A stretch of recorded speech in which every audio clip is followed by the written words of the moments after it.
Hi friends అందరికి ఈ వీడియోలో మనకు కనబడేది పల్సర్ ఇంజిన్ కింద అయితే బెల్లి ప్యానెల్ అయితే ఇది కస్టమర్ 2018 మోడల్కి అయితే సెట్ చేయమని అయితే మనకి ఇవన్నీ అయితే బుక్ చేసుకుని 99 ఆర్పిఎం అనే వెబ్సైట్ నుంచి అయితే మనకి పిఠాపురం నుంచి అయితే తీసుకుని వచ్చాడు కస్టమర్. మనకి పిఠాపురం పేరు గుర్తు రాగానే మీకేం గుర్తుకొచ్చింది కామెంట్ సెక్షన్ లో కామెంట్ చేయండి. ఇది మనకి కంప్లీట్ గా ఇచ్చిన ఎవరి పాటు కూడా మనకైతే దీంట్లో అయితే వచ్చింది. వర్క్ స్టార్ట్ చేయక ముందు అయితే వెహికల్ అయితే ఈ విధంగా అయితే ఉంది. కానీ కస్టమర్ చాలా ఒరిజినల్ గా అయితే వాడుతున్నాడు. అతను వాడకని అయితే మెచ్చుకోవచ్చు. 2018 మోడల్ అయితే చాలా ఒరిజినల్ గా ఎఫ్ఆర్ లో అయితే ఉంది. విడివిడిగా పాటలన్నీ అసెంబుల్ అయితే చేసుకున్నాం. మనకి ఇక్కడ అయితే ఎక్కడ వెల్డింగ్ అయితే చేయలేదు.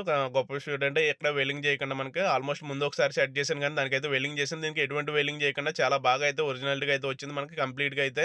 నెక్స్ట్ ఏంటంటే లెగ్ గార్డ్ ఉంది. లెగ్ గార్డ్ ఇంకా కట్ చేసుకుని ఖచ్చితంగా అయితే వేసుకోలేదు. ఎందుకంటే ఇది రిమూవబుల్ గానే ఎటువంటి ఒరిజినాలిటీ అయితే చేంజ్ అవ్వదు. మనకి చాలా బాగా అయితే వచ్చింది. కస్టమర్ చాలా సాటిస్ఫైడ్. ఫైనల్ గా అవుట్పుట్ అనేది ఏ విధంగా అయితే వచ్చింది అనేది చూపిస్తాను. చూసారు కదా బెల్లి ప్యానల్ వేసిన తర్వాత చాలా లుక్ అయితే చేంజ్ అయిపోయింది. ఇది చాలా మందికి అయితే ఇష్టం. దానికోసం అయితే వీడియో చేశాను. వీడియో నచ్చితే లైక్ చేయండి, ఇన్ఫర్మేషన్ అయితే షేర్ చేయండి. వర్క్ ఎలా ఉందో కామెంట్ సెక్షన్ లో కామెంట్ చేయండి. Thank you for watching. Channel మాత్రం సబ్స్క్రైబ్ చేయడం మర్చిపోకండి మరిన్ని వీడియోస్ కోసం.